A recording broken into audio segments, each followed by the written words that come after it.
번째 시간 시작하도록 하겠습니다. 교과서 56쪽 프린트 11페이지 필기도구를 준비해 주시고요. 교과서를 보면서 프린트를 먼저 채운 뒤 강의를 수강하시면 되겠습니다. 교과서 56페이지 효소의 작용 보도록 하겠습니다. 자, 우리 2번에 활성화 에너지부터 볼게요. 여러분이 생명과학 1에서 첫 번째 단원에서 배웠던 것을 기억을 해보면 생물의 특성 중에 물질 대사를 한다가 있습니다.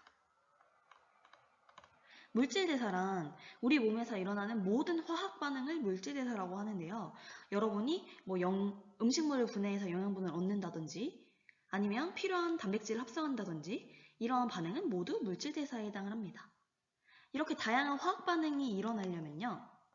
일단 최소한의 에너지가 필요합니다.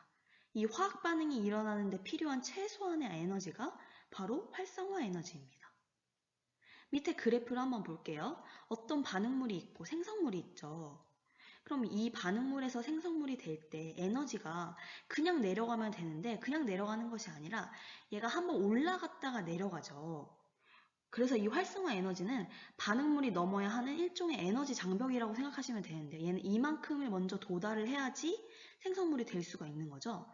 그래서 반응물이 넘어야 하는 에너지 장벽이라고 생각하시면 돼요. 활성화 에너지가 왜 필요하느냐? 화학 반응이라는 건 반응물이 생성물로 바뀌는 반응이죠.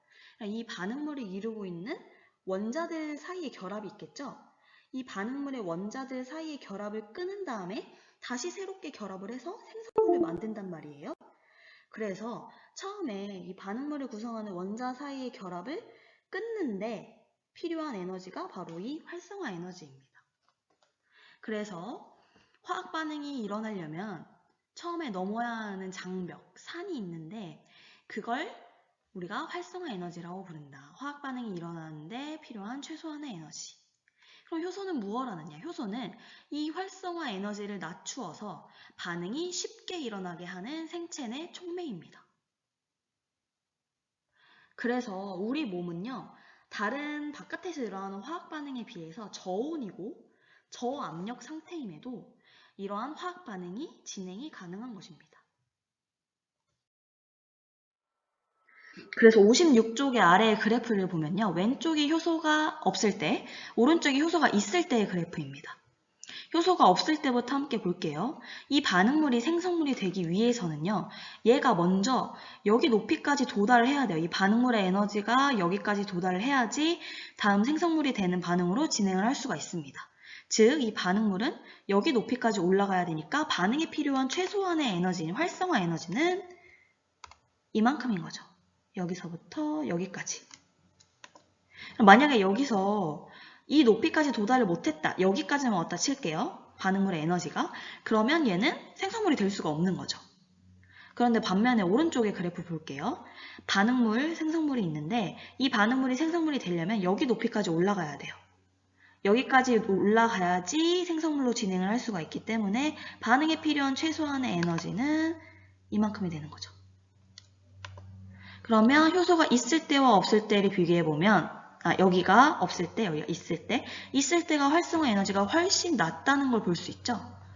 그러면 여기서는, 이 오른쪽 그래프에서는 여기 위치까지 반응물의 에너지가 도달했을 때 반응이 진행되는데 효소가 없다면 같은 높이의 반응물의 에너지가 도달해도 이 정도니까 활성화 에너지에 미치지 못하죠. 그러니까 반응이 진행되지 않는다는 거죠.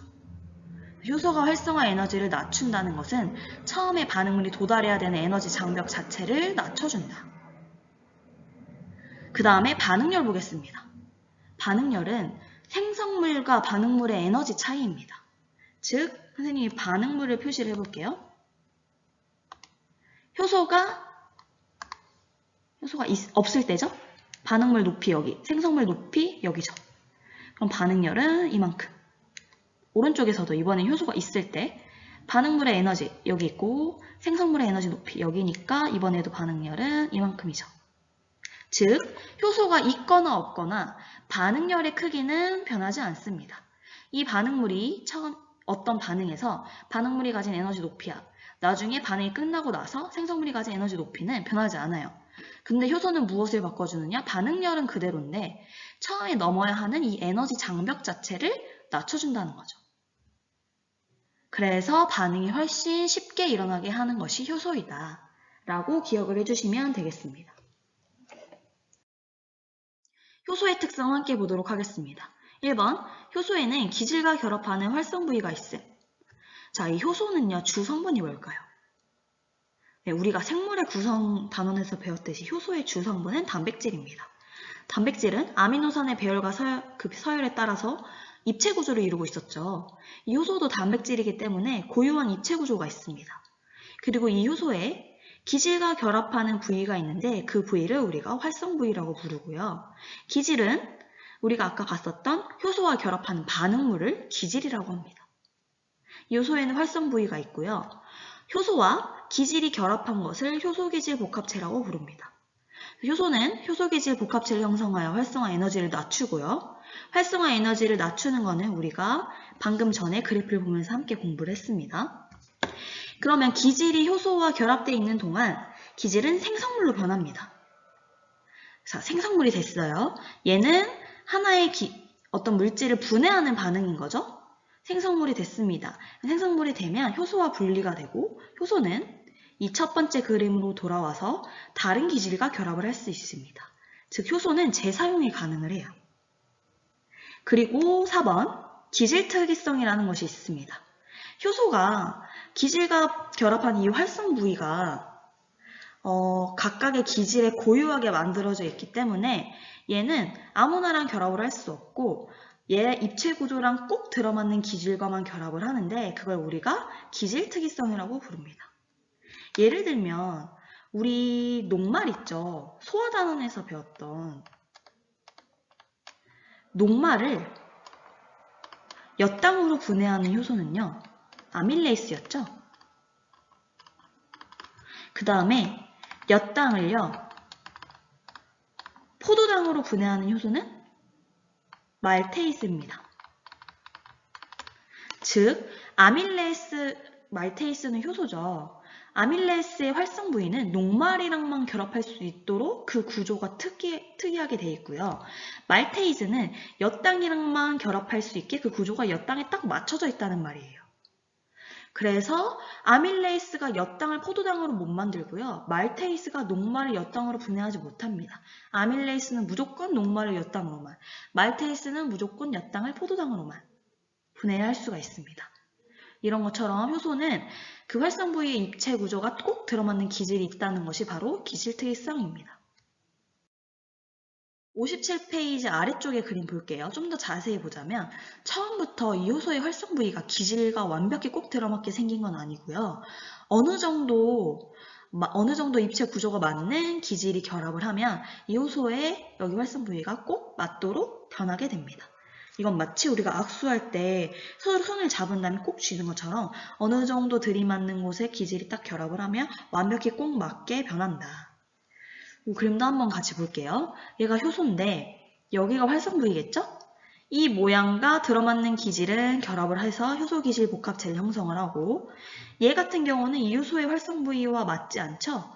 얘는 결합하지 못해서 효소기질 복합체를 형성하지 못하고 그래서 효소의 활성 부위와 입체 구조가 꼭 들어맞는 기질과 결합한다는 것이 바로 효소의 기질 특이성입니다. 한 페이지 넘겨서 효소의 구성 보도록 하겠습니다. 우리가 알고 있듯이 효소의 주성분은 단백질이고요. 아밀레이스, 펩신과 같은 소화효소는 단백질로만 이루어져 있습니다. 그렇지만 대부분의 효소는 단백질로 이루어진 부분이 있고 비단백질인 부분이 있습니다. 이러한 효소에서 단백질인 부분을 주효소라고 부르고요. 비단백질인 부분을 보조인자라고 부릅니다. 그리고 주효소와 보조인자를 합쳐서 전효소라고 부릅니다. 전효소는 프린트에 없으니까 필기를 해주세요. 전효소는 효소에서 단백질인 부분인 주효소와 비단백질인 부분인 보조인자에 합쳐서 전효소라고 부르고 전효소는 보조인자까지 결합을 해야 효소의 활성을 나타낼 수가 있습니다. 밑에 볼게요. 얘는 이 주효소는요. 효소에서 단백질인 부분이니까 얘는 단백질로 이루어져 있겠죠? 얘는 보조인자가 결합되지 않은 상태에서는 활성을 나타낼 수가 없습니다. 반응을 촉매할 수가 없어요. 여기에 보조인자까지 결합을 해야 우리가 드디어 얘를 전효소라고 부르고 전효소 상태가 돼야지만 반응을 촉매할 수가 있습니다. 이 보조인자 중에는요, 이 그림처럼 효소의 활성 부위에 결합하는 것이 있고요. 효소의 활성 부위가 아닌 곳에 결합해서 활성 부위의 구조를 변화시키는 것도 있습니다. 이건 추가로 알아두시면 될 것 같고, 밑에 이 그림에 나와 있는 효소 같은 경우에는 보조인자가 있어야지 기질과 함께 결합을 해서 효소 기질 복합체를 형성할 수가 있는 거죠. 이 보조인자는요, 또 종류가 두 가지가 있습니다. 보조인자가 금속 이온인 경우가 있고요. 비타민 Bion과 같은 유기물인 경우가 있습니다. 비타민 Bion과 같은 유기물일 때는 또 우리가 이 보조인자를 조효소라고 부릅니다. 이 조효소는요, 뒤에서 우리가 세포과 광합성 단원에서 배울 테지만 NAD+, FAD, NADP+, 이런 애들이 뒤에 가면 계속 나올 거예요. 얘네가 왜 나오냐면 얘네가 효소의 조효소들입니다. 이 조효소는 열에 강합니다. 단백질은 열에 약하기 때문에 열을 가하면 변성이 되죠. 하지만 조효소는 열에 강하기 때문에 열을 가해도 성질이 변하지 않고요. 주요소에 일시적으로 결합했다가 반응을 촉매하고 다시 분리가 됩니다. 대부분. 그리고 하나의 조효소는요, 여러 가지 주요소의 작용에 관여를 할 수가 있습니다. 그래서 뒤에 가면 나오겠지만 이 조효소들이요, 반응이 일어나는데 꼭 필요하고 반응이 끝난 다음에 분리가 돼서 또 다시 제공이 돼야 돼요. 그래야지 효소들이 계속 사이클을 돌거든요. 얘네들과 관련된 내용 선생님이 뒤에 광합성과 세포호흡 할 때 좀 더 자세히 얘기해 주도록 하겠습니다. 그 다음에 프린트에 있는 그림의 빈칸 한번 채워볼게요. 자, 보조인자가 결합해 있네요. 그러면 얘는 프린트에서 물어보진 않았지만 얘는 조효소겠네요. 조효소, 보조인자. 그 다음에 얘를 합쳐서 이렇게가 전효소겠죠? 그리고 이 A가 나중에 생성물이 되네요. 그럼 A는 기질 또는 그러니까 반응물. 그 다음에 B는 효소와 기질이 결합해 있는 거니까 얘는 효소, 기질, 복합체. 문제에 따라서는 얘네를 빈칸으로 줄 수도 있어요. 얘네는 처음에 이렇게 생겼던 애가 이렇게 됐으니까 생성물이고 얘는 그대로 있으니까 효소. 이런 식으로 여러분이 채워주시면 되겠습니다. 그 다음에 우리 효소의 작용에 영향을 미치는 요인은 다음 시간에 할 거고요. 59쪽에 효소의 저해제부터 함께 보도록 하겠습니다. 효소의 촉매 작용을 방해하는 저해제가 있는데요. 이 저해제는 경쟁적 저해제와 비경쟁적 저해제로 두 가지가 있습니다. 그러니까 효소의 활성을 방해하는 물질인데 경쟁적 저해제는 이름에서도 알 수 있듯이 활성 부위에 기질과 경쟁적으로 결합한다는 뜻이에요. 그러면 이 경쟁적 저해제라는 거는 기질과 이 모양이 비슷해서 효소의 활성 부위에 결합을 할 수 있습니다. 그러면 만약에 어떤 비커에 이 빨간색 기질과 연두색의 저해제가 많이 있다고 치면은 둘 다 이 활성 부위에 결합을 할 수 있으니까 둘이 경쟁적으로 여기에 결합을 하겠죠. 그래서 이렇게 입체 구조가 기질과 유사한 거를 경쟁적 저해제라고 부르고요. 그 다음에 비경쟁적 저해제는 얘는 효소의 활성 부위에 결합을 하는 게 아닙니다. 기질과 이제 모양이 비슷해서 효소의 활성 부위에 결합하는 건 아니고 효소의 다른 부위에 결합을 하는데 여기에 비경쟁적 저해제가 결합을 하면 효소의 활성 부위에 입체 구조가 변형이 와요. 그래서 기질이 결합할 수가 없습니다. 이렇게 두 가지 방법으로 효소의 활성을 저해하는데 기질과 경쟁적으로 활성 부위에 결합하면 경쟁적 저해제, 경쟁적으로 결합하는 게 아니라 다른 부위에 결합을 하면 비경쟁적 저해제라고 부릅니다. 그래서 이 경쟁적 저해제는요, 기질이랑 경쟁하는 거기 때문에 내가 기질의 농도를 높여준다면, 기질의 농도를 높여주면 이 경쟁적 저해제의 저해 효과를 줄여줄 수가 있습니다. 하지만 비경쟁적 저해제는 활성 부위의 기질과 그러니까 경쟁하는 것이 아니기 때문에 기질의 농도를 높여도 소용이 없어요. 왜냐면 얘가 효소 자체의 이 활성 부위의 구조를 변형시키기 때문에. 그래서 이런 저해제는 언제 쓰이냐면요. 물질 대사 속도를 조절하기도 하고요. 그리고 대부분 세균의 생장을 억제하는 약품으로 이동을 합니다. 세균 내에서도, 세균도 생물이기 때문에 세균의 안에서도 물질대사가 일어나야겠죠? 그 물질대사가 일어나야지 얘네가 살 수가 있는데 얘네를 죽이기 위해서는 그 물질대사를 방해해야 되기 때문에 물질대사에 관여하는 효소의 활성을 방해하는 방식으로 이런 저해제를 사용을 하는 거죠. 이 저해제와 관련된 내용 여러분이 자료실에 이 글만 읽어보시면 될 것 같습니다. 여러분 수능 특강에는 저해제의 그래프가 있을 거예요. 그래프는 교과서에 나오지 않기 때문에 하지 않아도 됩니다. 여러분이 자료실의 내용만 한번 읽고 넘어가시면 되겠습니다. 효소의 작용에 영향을 미치는 요인은 다음 시간에 하도록 하겠습니다. 여러분 너무 고생하셨고요. 이것으로 수업을 마치도록 하겠습니다.